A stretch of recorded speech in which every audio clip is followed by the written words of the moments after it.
पालटला दाग दागिने घातले, डोळ्यामध्ये काजळ बिजळ घातलं आणि तेवढे म्हणजे वैशिष्ट्य आहे.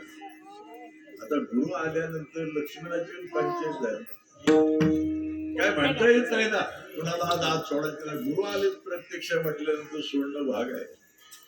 मग लक्ष्मणाने आत निरोप दिला. वशिष्ठ दर्शनाला आलेले आहे. राम प्रभूंची एवढी गडबड झाली, भार भार भार भार ते एवढे काय काय सगळे दागिने फेकले आणि आले समोर. राम प्रभू म्हटले काय हे नाही केलं. वशिष्ठाने नखशिकांत मूर्ती पाहिली आणि असे मागे फिरले. म्हटलं काय आले, काय काय विचारलं नाही, काय नाही, जाताय काय, काय नाही. म्हटलं ज्याच्यासाठी आलो होतो ते काम झालं. कारण काय सगळं रामप्रभूंना लपवता आलं, म्हणजे डोळ्यात काजळ होतं ना. हे म्हटलं इथंच काहीतरी गडबड होत, आपल्यात काय गडबड नाही.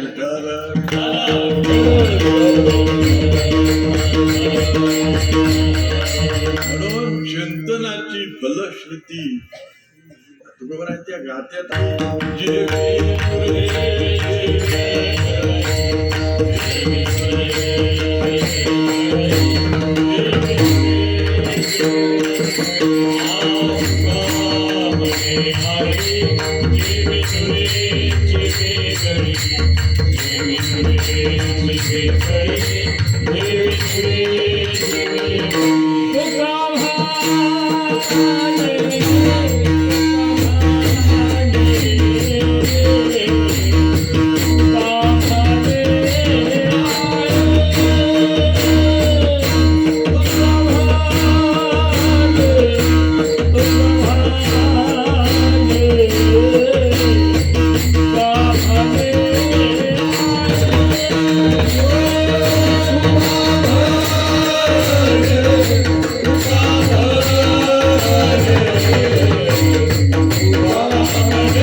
जमात सगळ्या धातू एकत्रित झाल्या.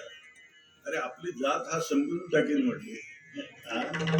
आपली जात ठेवायचं नाही. ज्याला लागेल त्याला सोनं करतो, ज्याला आपली जातच राहणार नाही. सगळ्यांनी मिळून असं केलं, याला मारायचं. एक तयार केला गणवाला, गण घेतला एवढा मोठा आणि म्हटलं आज परिसराला मारूनच टाकायचं. माऊली म्हणतात वरी फोडावया लागी लोहो मिलो का परिसाच्या अंगी काजे मिळते प्रसंगी स्वदेशी होईल. त्याला घाव मारल्याबरोबर परिसावर घाव पडल्यानंतर तो घन सोडण्यात आला. तसं चिंतन करणारा ध्यास करणारा गोविंद गोविंदा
आजच्या अभंगातल्या चिंतनाचं फळ सांगताय तेव्हा ध्यानात ठेवा बरं का. आपण किती लांब गेलो ना तरी मूळ ध्यानात ठेवा.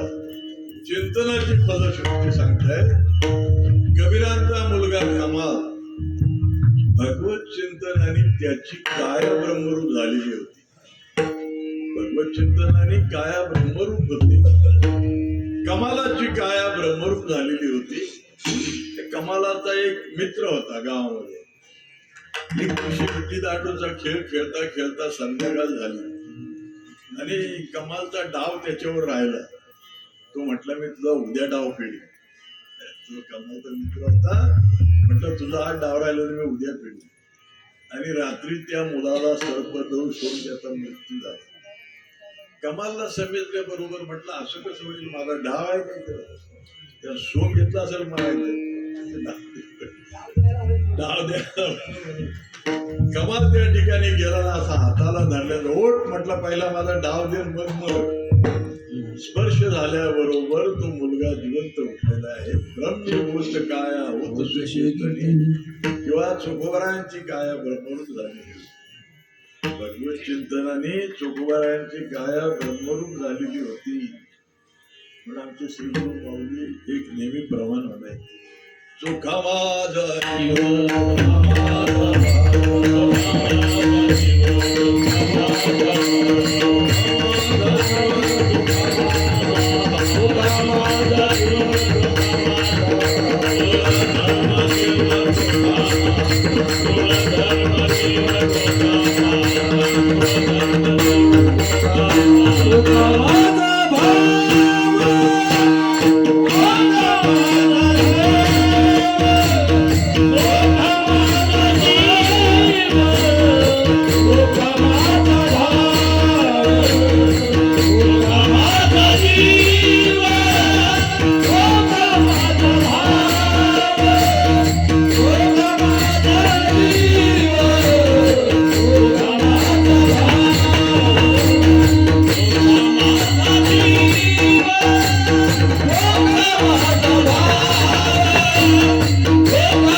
चिंतनाने ब्रह्मरूप झालेली होती.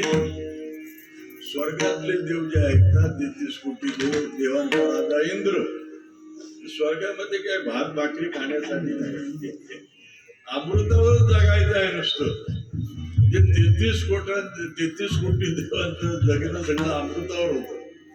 एक वेळ काय झालं, ते अमृत विटलं, बेचव झालं, नासलं. विटल्यानंतर इंद्राला चिंता वाटायला लागली, आता सगळ्या देवांची उपासमार होणार, काय करायचं. मग इंद्र अमृताचा कळस घेऊन पंढरीमध्ये आला. ते मला पंढरी आजची नाही, जेव्हा नव्हते तेव्हा नव्हते पंढरपूर, जेव्हा नव्हती गोदा गंगा तेव्हा होती चंद्रभागा. असो, तेव्हा इंद्र विटलेल्या अमृताचा कळस घेऊन पंढरीमध्ये आला. बाहेरून हाक मारली, आई साहेबांना देव आहेत का. त्या दिवशी नेमकी द्वादशी होती आणि द्वादशीचं पारणं फेडण्यासाठी देव चोकोरायांच्या घरात गेले होते.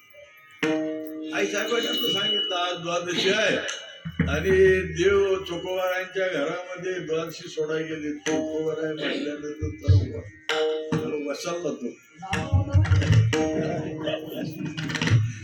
चोकोबारायांचं नाव ऐकल्यानंतर इंद्राला रटला, जायचं कसं काय, नाही त्याच्या घरात कसं काय जायचं. मग आता नाईलाज आहे. गेल्यानंतर देव आहेत का म्हणून म्हटलं आहेत, पण म्हटलं पंक्तीला जेवायला बसले. अरे आता अवघड. मग कशासाठी आलं होतं भगवंताने विचारलं, काय काम आहे. नाही म्हटले, स्वर्गातलं अमृत विटलेलं आहे, ते जरा शुद्ध करून हवं आहे. देव जेवाय बसले होते. चोकवाऱ्याला सांगितलं, चोकवाऱ्या वाढत होते. आता उजवा वाढायला खरकट आहे. चोकवाऱ्याला सांगितलं, बघा काय अमृत काय विटले का काय बघा. आता उजवा हात खरकटलेला आहे. चोकवाऱ्याने डावे करंगले अशी त्या कळसामध्ये बुडवल्यानंतर खरोखर अमृत विटलेलं होतं. पण ज्याची काया भगवत चिंतनाने पवित्र झालेली आहे, त्या करांगलीचा स्पर्श झाल्यानंतर अमृतातला बेचवपणा निघून गेला, अमृत शुद्ध झालेलं आहे. ही फलश्रुती कशाची आहे, चिंतनाची.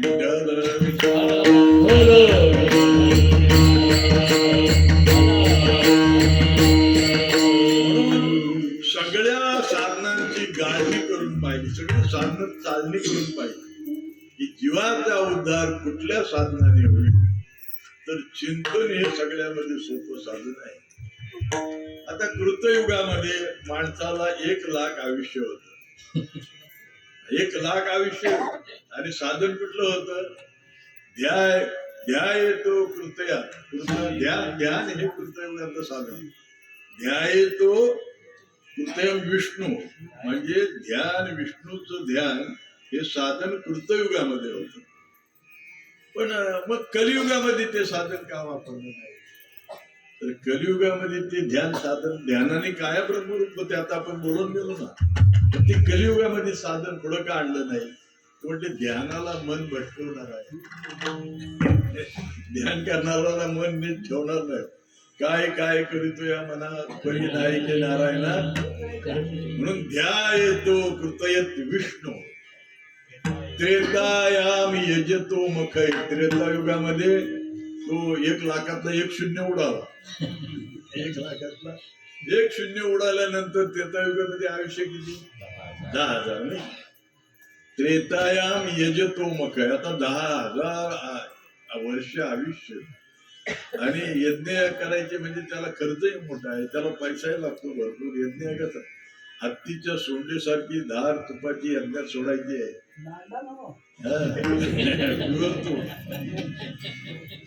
आपल्याला अग्नीला जर शांत करायचा झाला तर चमचा पण नाही सोडता येत. ठीक आहे, मग ती काहीतरी मला वाटतं असं हे घेतो काटून घेऊन असं. म्हणजे त्यावेळेला 10,000 वर्ष त्रेतायुगामध्ये, आणि यज्ञ यागासारखी करणं होत. त्या साधनाचा विचार केला, हे साधन कलियुगामध्ये अवघड आहे ना, एवढा खर्च अवघड, आणि वर्ष 100 काय करणार. मग तिथला पण 1 शून्य उडवला, आणि मग द्वापार युग आला. ध्याय तो कृतयत विष्णू त्रेतायाम यजतो मखय द्वापारे परिचर्याना. म्हणजे सगळं भक्ती, परिचर्या, साधे उपासना, तीर्थयात्रा हे साधन सांगितलेलं आहे.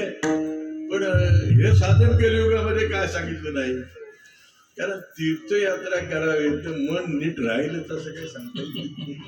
हरिपाठामध्ये प्रमाण आलेलं आहे ते, नाही का. विठाल विठाल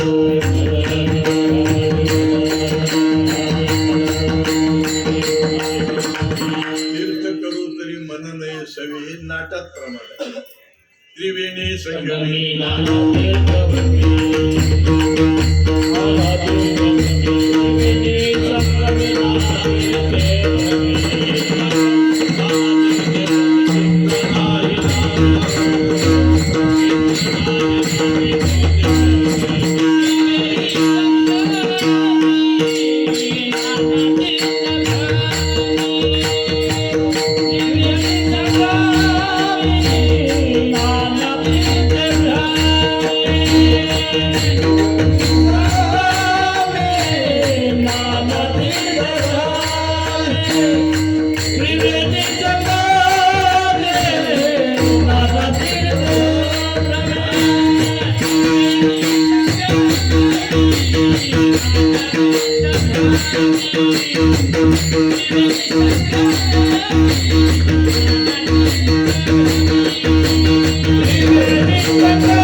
व्रत करू हे साधन करायला गेलो तरी त्याचा विधी नीट कळला तर बरा, नाही तर अवघड घोटाळा आहे.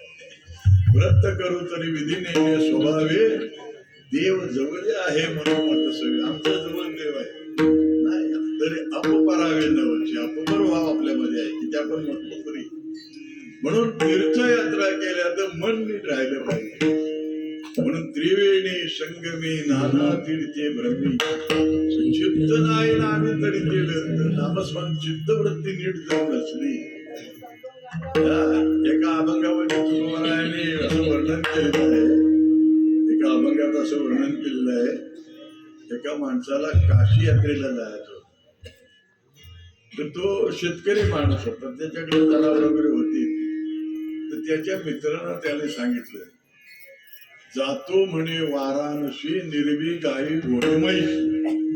त्याच्या मित्राला त्याने सांगितलं काय रे मला काशीला जाऊन यायचंय, काय जातील एक दोन दिवस माझी गुरु नीट बघायला ढोरावर लक्ष ठेवाल का. आणि मग असा म्हटला मी काशीला जातोय माझी ढोरं नीट लक्ष ठेवा.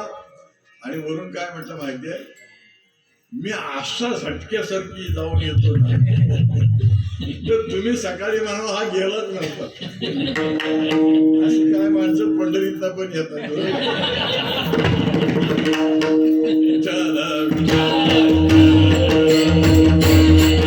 दुसऱ्या चरणात म्हटलेलं आहे गेलो नाही तुम्ही म्हणा हा गेलाच नाही.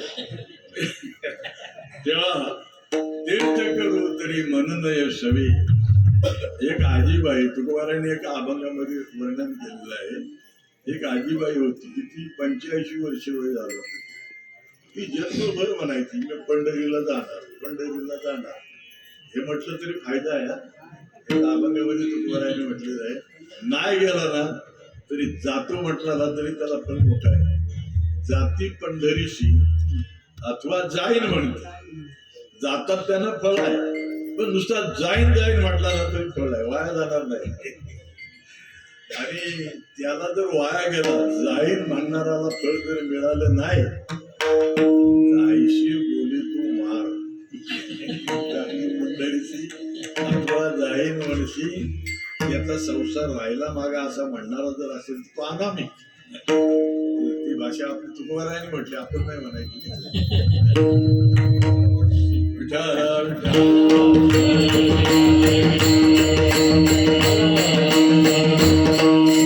म्हणायचे आली आणि आता तिकडे आपण खाली गवाडीला वगैरे कीर्तन आटप ते घरात कोण नाही बाय माणसं वगैरे आम्हाला आतरण वगैरे बाहेर काढून ठेवतो म्हणजे सगळे रात्रभर गाणे म्हणायचे म्हणजे बाकी गाणे म्हणायचे पंढरीला जायची बेच बाक्या म्हाताऱ्या मस्त रात्रभर गाणं म्हणायचे ते एक आजीबाई तिचं गाणं ठरलेलं दरवर्षी ती तशीच म्हणायची ते काय लोक म्हटले आजीबाई किती वर्ष तुझा आम्ही ऐकतो जायची म्हणतेस पण जायचीच कधी मग ती म्हटली आता जायलाच पाहिजे काय वारकरी गावातले निघाल्यानंतर ती निघाली गावाच्या वेशीपर्यंत गेली आवाज आलेली पंढरपुरा ती गावाच्या वेशीपर्यंत गेली आणि तिला आपण कशावर सांगतोय चित्त नाही आम्ही तरी तेव्हा आवाज आलेली पंढरपुरा वेशीपर्यंत गेली तिला आठवण झाली आपण सूनबाईला नीट काय सगळं सांगितलं नाही घरात कसं काय सांभाळा वगैरे सांगितलं वेशीपासून आली घरात आणि त्या सूनबाईला सांगायला लागली म्हटली हे माझी इर्जन घातलेले चिडे आहेत काय आहेत मी आल्याशिवाय फोडायचे नाही परत गेली परत आली म्हटलं अजून एक सांगायचं राहिलं परत आले आणि ती म्हातारी सांगायला लागली सुनबाई कोण भिकारी जर आला नाही तर भिक्षुक आल्या घरा सांग गेले पंढरपुरा सांग गेले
आणि मग ती सासूबाई अशा म्हटल्यानंतर ती सुनबाईच्या तोंडात शब्द आली सासूबाई सुईत जोडा मागेला अशा सर्व सोडा.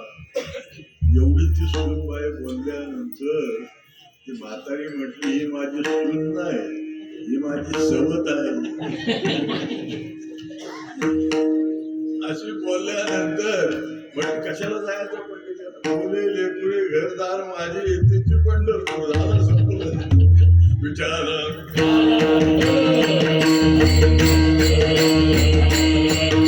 व्यापार युगामध्ये तीर्थयात्रा सुद्धा नाही सुद्धा अवघड आहे. म्हणून तुमच्या आमच्या उद्धारासाठी कलियुगामध्ये कलौतद हरिकीर्तना, चौथ्या युगामध्ये कलौतद हरिकीर्तना कलियुगा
शंभरात काय करायचे? मग सगळ्यात सोपं साधन कलियुगा माझे करावे कीर्तन आणि देणे नारायण भेटे. कीर्तन म्हणजे चिंतन, चिंतन म्हणजे सेवा, नाही का? तुका म्हणे देवा, आज बरीच प्रमाण आले तो म्हणा तुम्ही. तुका म्हणे देवा, भगवंताला आवडणारी सेवा चिंतन आहे कलियुगामध्ये. कलियुगामध्ये भगवंताला आवडणारी सेवा चिंतन आहे. तुका म्हणे देव चिंतन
म्हणून तुका देवा आणि चिंतन करणं ही भगवंताला आवडणारी सेवा आहे.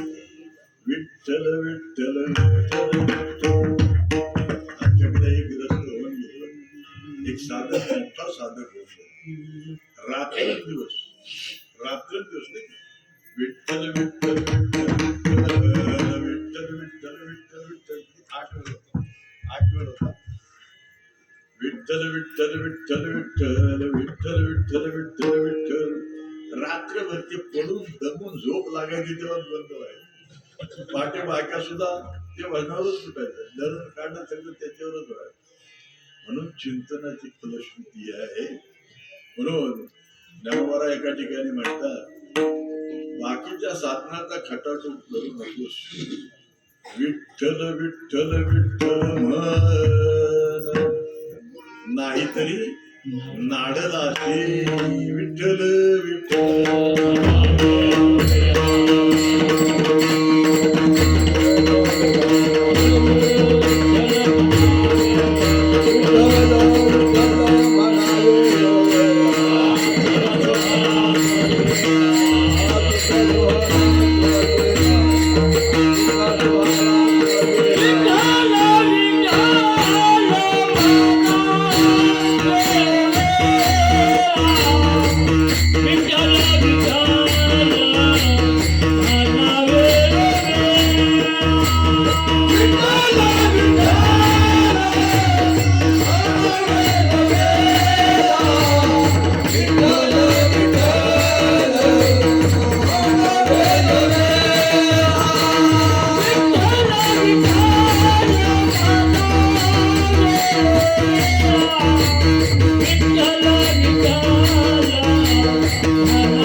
भगवंताचा निरोप सांगतो. आता निरोप सांगणारे आले नाही का, ऐकणारे होते भात खाऊन गेली झालेली दिसते. जगद्गुरु तुकोबाराय सांगायला आले पण ऐकणारी कम नशिबाची नाही.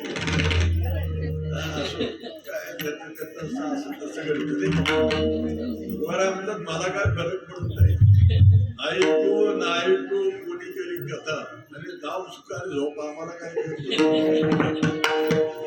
ज्याला भूक लागले ना ते तांदूळ काय त्याला म्हणत नाही, ये ये मला शिजव खा. ऐसे तांदूळ का असं या विनंती, तांदूळ विनंती कर, ज्याला भूक लागली त्यांनी करायचं नाही का. आता ज्याला हिताची भूक नसेल तू जाईल त्याला आपण तरी कशाला काय म्हणाले.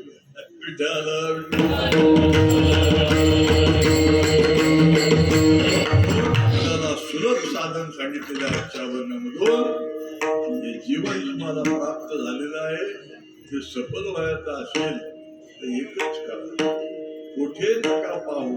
अनेक साधनांकडे बघूच ना, कुठे नका पाहू, करा हरिकथा. म्हणून आजच्या अभंगामधून भगवंताचा निरोप तुकोबार आपल्याला सांगतात. नामाचे चिंतन प्रगट पसारा,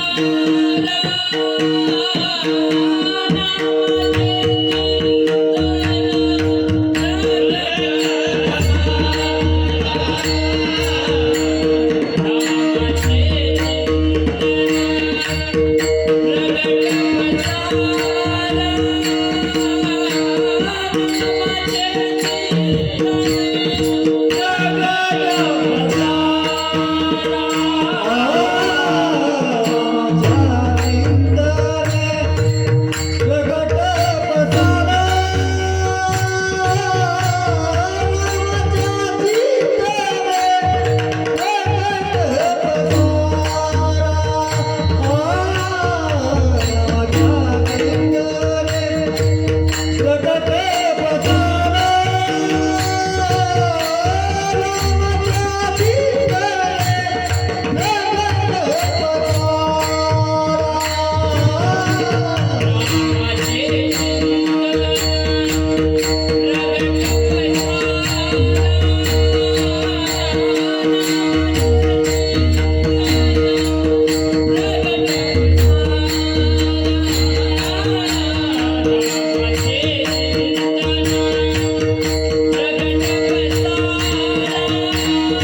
नामाचे चिंतन प्रगट पसारा साधते करा ते न लगे सायास जावे वनांतरा. आणि चिंतन करणाऱ्यांची किती बंधनं तुटली सोडविलं माझा स्वामी म्हणतात. अनंत जीवाची तोडिली बंधने किंवा अनंताच्या ऐकू कीर्ती. चिंतन केल्यानंतर अनंताच्या ऐकू कीर्ती किंवा मागे शरणागत कार्य बहुत म्हणते दीनानाथ तुझ देवा. म्हणून अभंगाच्या दुसऱ्या चरणात म्हणतात सोडविल माझा स्वामी निश्चय प्रतिज्ञा हे दासी केली आम्ही. जय गोपाल.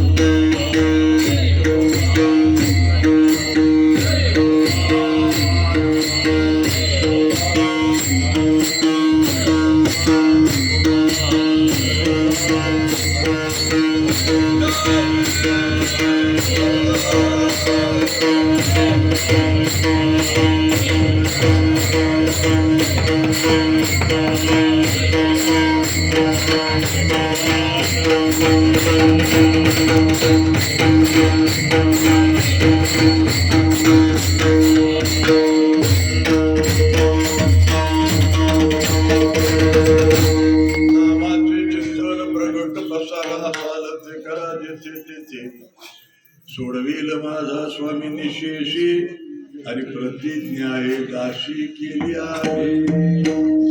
आणि तुम्ही चिंतन केल्यानंतर चिंतनाची करणाऱ्याची जात पात त्याचा विचार करत तो दोषी आहे का काय याचा विचार करत नाही. चिंतन करणाऱ्याच्या कशाचाच विचार परमात्मा गुणदोष पाहत नाही, नाही का. पहा किती आली शरण समानाची केली.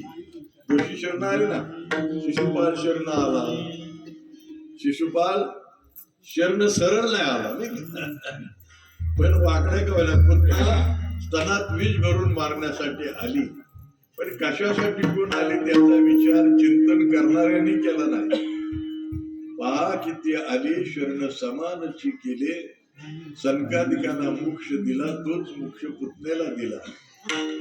आणि शिशुपाल एवढा अपराधी, एवढा अपमान करणारा धर्मराजाच्या यज्ञामध्ये, पण त्याला सुद्धा ऐशी अपराधी शिशुपाला आपण ठाव दिला गोपाळा. आणि उत्तम चरणाच्या काळा काय द्रौपदी चार किती आली शरण समानाची केली. नाही विचारे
देतान मनसे पात्र पात्र वै कैवल्यायसे पवित्र वैरी आहे लिदले वा सनकादिकाचे निमाने सायुज सौरसो दिदला पुतणे जे विषाचे निस्तन पाने मारवाले आगा राजस्वे आगाची सभासदी देखता त्रिभुवनाची मांदी कैसा शब्ददा 100 अपशब्द बोलला.